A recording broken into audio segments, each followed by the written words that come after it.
Tonight, we return through the haze of forgotten time to an age lit only by moonlight and candle flame, where silence told stories and shadows listened quietly.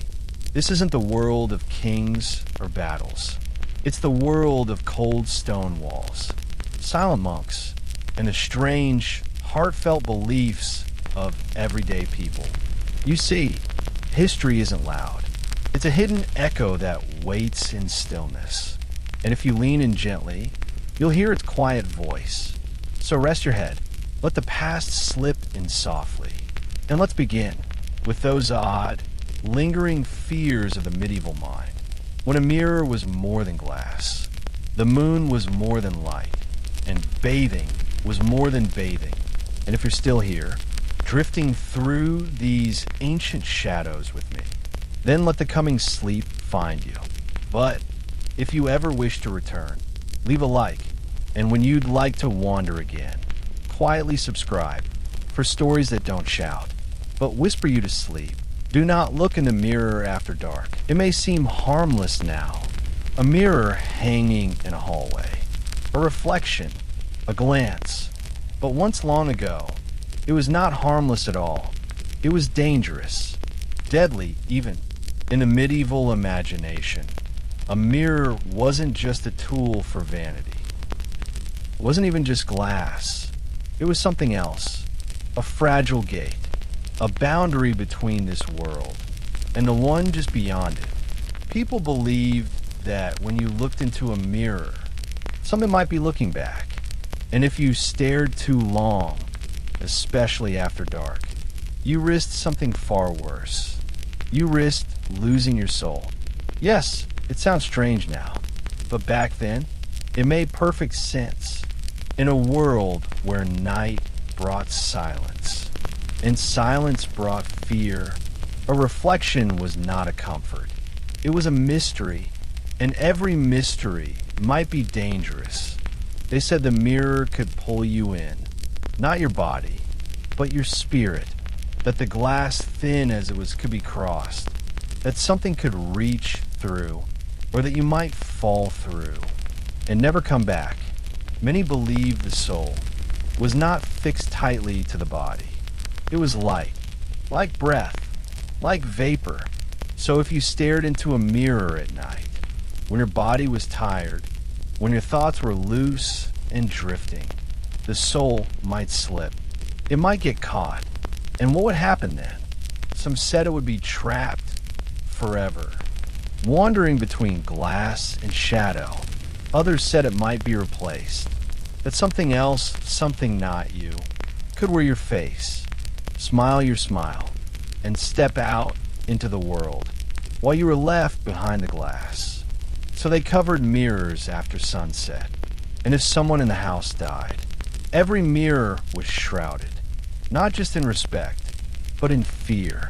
They feared the spirit of the dead might try to leave and get caught. They feared the mirror might hold it there, or worse, reflect it back into the room. Black cloth was used, heavy and silent, hung quickly before the body had even grown cold, because you never knew how quickly a soul might try to leave, and you never knew what might be waiting to catch it. Children were warned, never look in a mirror after dark, never peek, never play.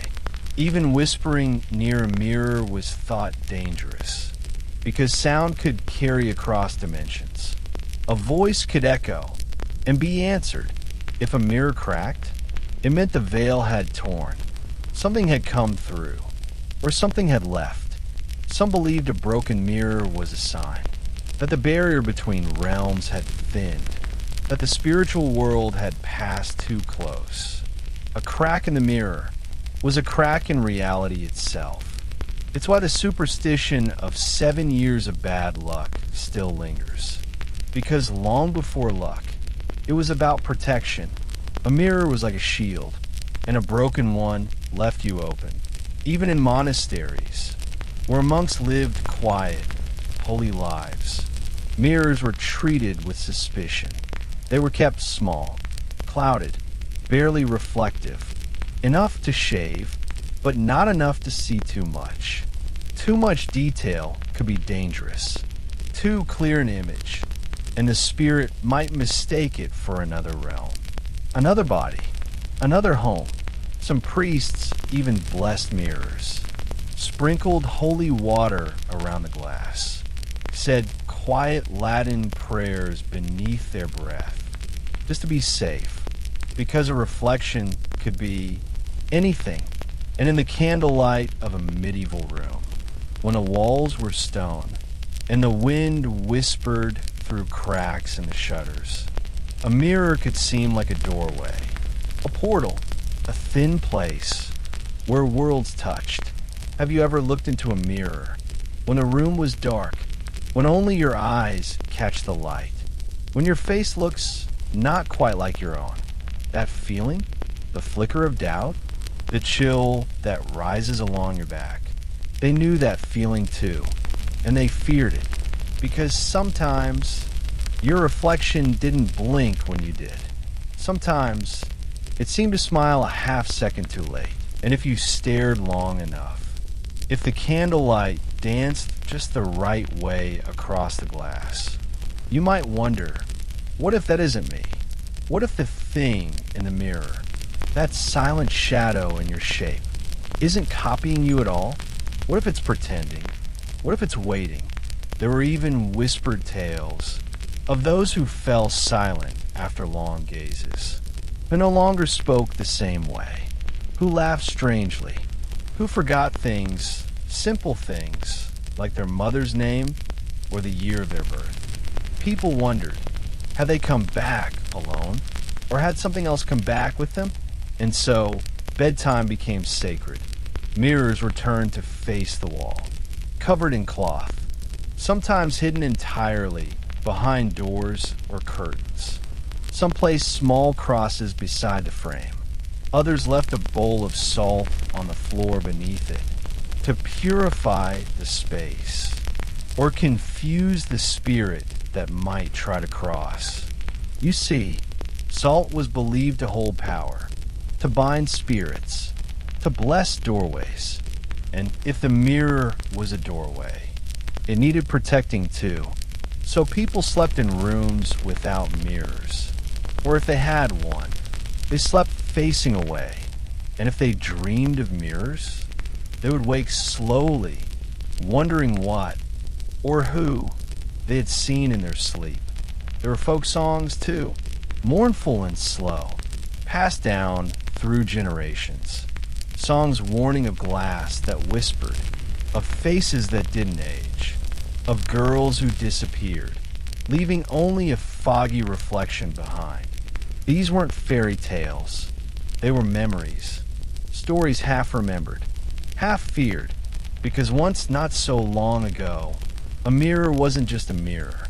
It was a question, and in a world where every shadow could hide a spirit, where plagues came without warning, and prayers were whispered into the dark, the last thing you wanted was a question staring back at you from the glass.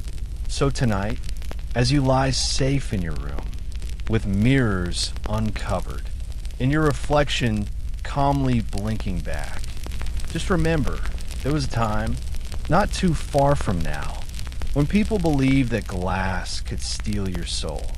And in the stillness, when all is quiet, if you listen closely, you might still hear the soft rustle of a mirror being gently covered at night.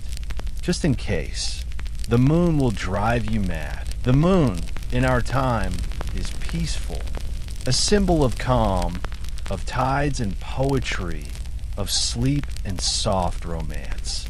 But in the Middle Ages, it was a threat, a pale, glowing omen in the sky. You see, they didn't see it the way we do now. To them, the full moon wasn't calming, it was alarming. A haunting reminder that nature was watching, that something ancient stirred.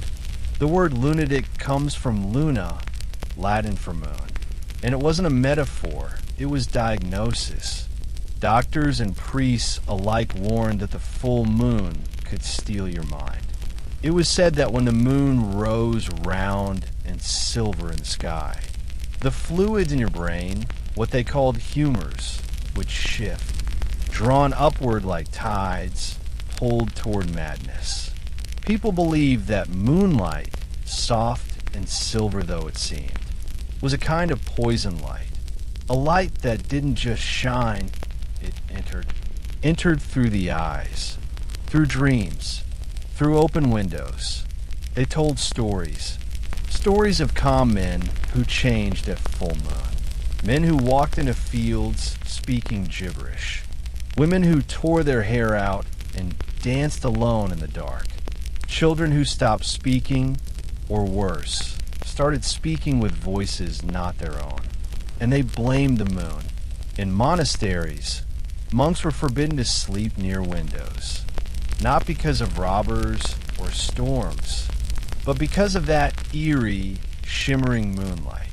Some placed cloth over their eyes before bed, not to block out the sun, but to block out the moon.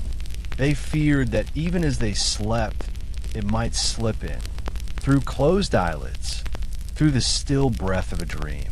Midwives refused to deliver babies under the full moon.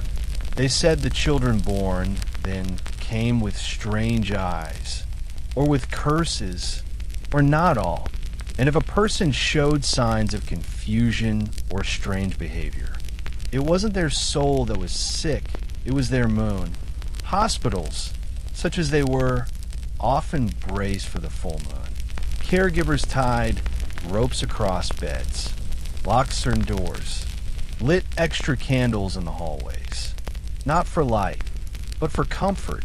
There are records, faded and crumbling, of towns scheduling religious processions, not on holy days, but on nights when the full moon was expected. They walked with lanterns, held herbs against their chests, whispered prayers in Latin. In those nights, it wasn't the wolf that howled at the moon. It was the people. One tale speaks of a boy named Thomas. He lived in a village near the edge of the woods, and on full moon nights he wandered. They found him once barefoot in the frost, whispering to a tree. The next time, he was under the well's roof, saying he had spoken to his grandmother, who had been dead 3 years. No one knew what to do, until an old nun told them to place a silver bowl of water near his bed, so that the moon would be tricked and see only itself.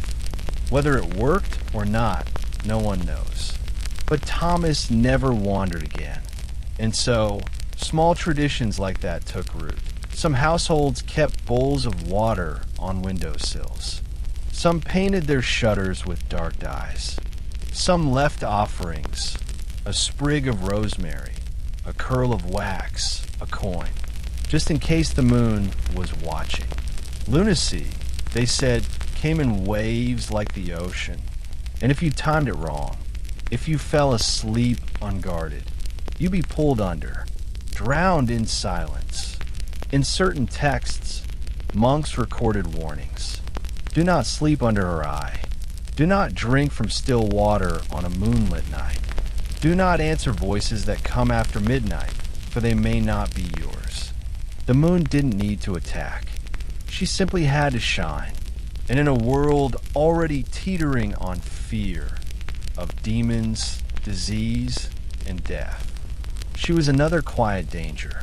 A pale queen drifting above, pulling on tides no one understood.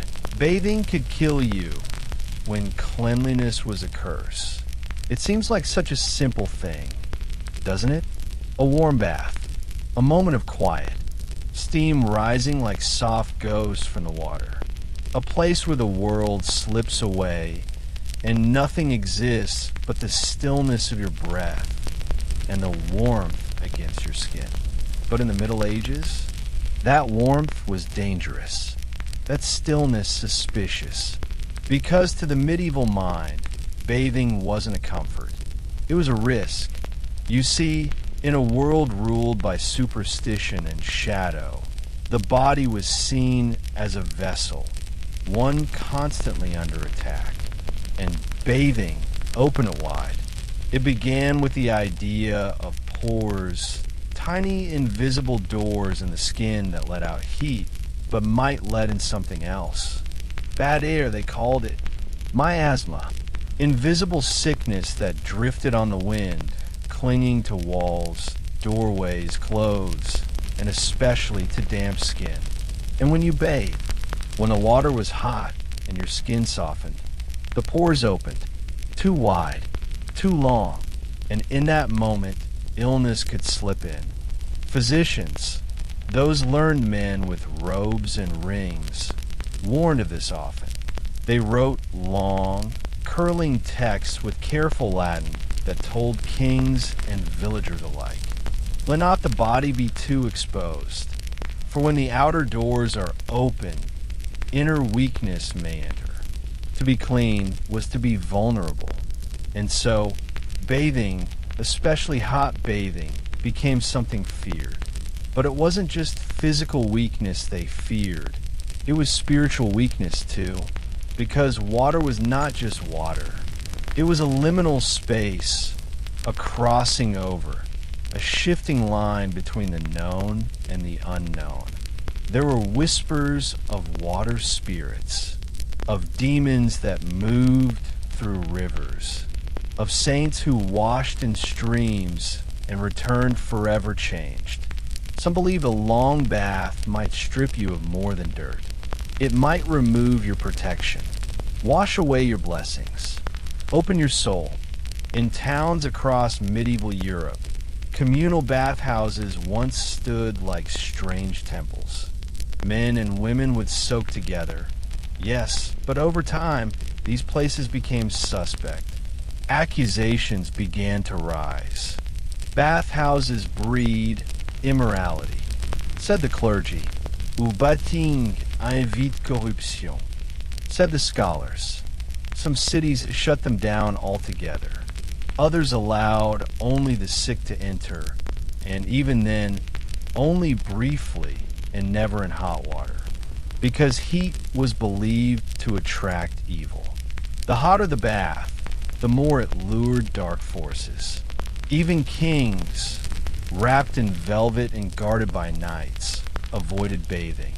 King Louis XIV of France bathed twice in his life, once as a child, once before his wedding.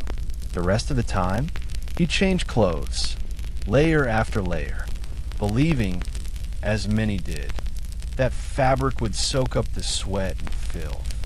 And the smell? Well, that was a sign of holiness. A little odor meant humility. A lot? Well, it meant you weren't vain. The saints, after all, didn't care for perfume. In monasteries, things were even stricter. Monks were allowed to bathe once a month, sometimes only on feast days. Water was considered a distraction, too much luxury, too much flesh. Instead, they scrubbed their hands, washed their faces in cold water, and prayed.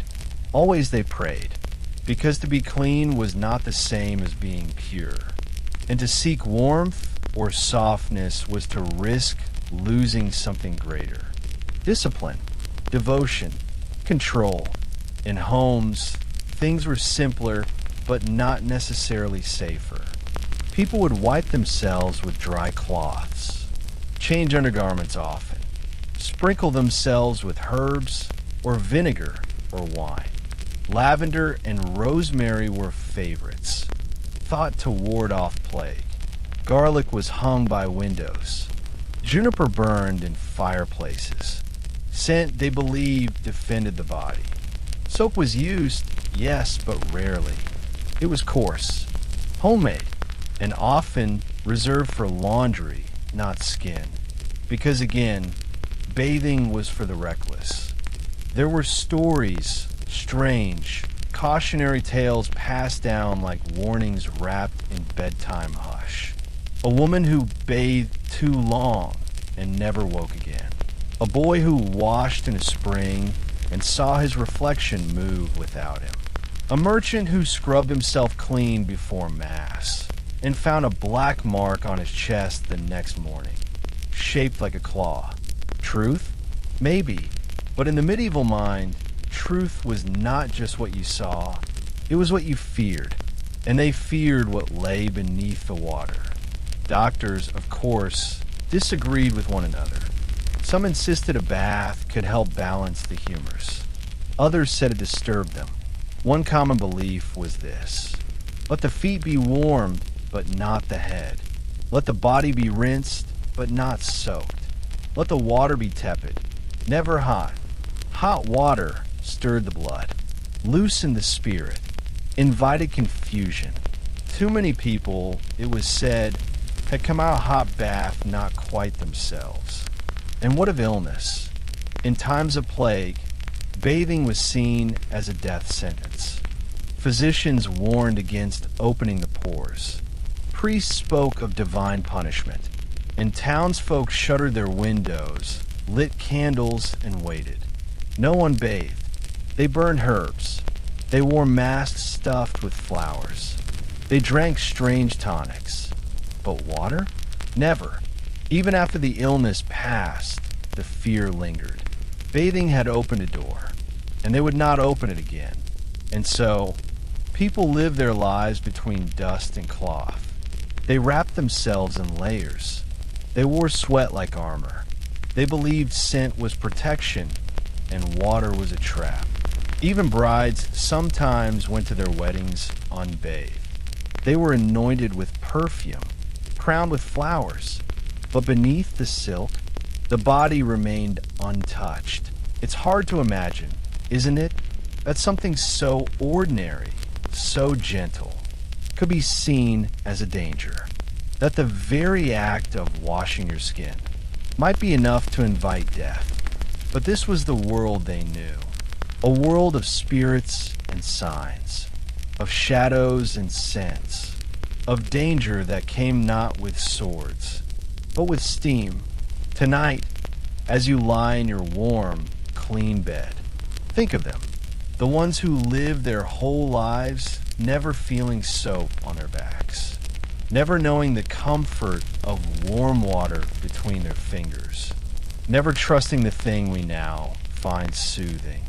And yet they survived, somehow, wrapped in belief, armored in superstition.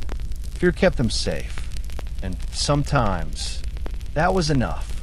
Let the water run now, if you like, but let it remind you, once not so long ago, to be clean was to be cursed. And now, as you lie tucked beneath your blankets, the moon quiet beyond your window, the world hushed all around, just remember, there was a time when that moon was feared, when mirrors were covered in cloth, and a warm bath could mean your end. But time changes all things. Fear becomes folklore, and tonight you are safe. If this story brought a little calm to your mind, if it helped you drift just a bit closer to sleep, leave a comment below, not just for me, but for someone else who's wandering in late, looking for something soft in the noise. Your words might be the light they need. And if you truly felt that this video was a gentle hand in the dark, then we ask kindly, please subscribe to Restless America. And don't forget to tap the notification bell, set to all. Because our hope is simple, that everyone across this country, every restless heart from coast to coast, can find peace, can find sleep. In these quiet stories we share, we don't shout history here, we whisper it. Until next time, good night, and sleep well.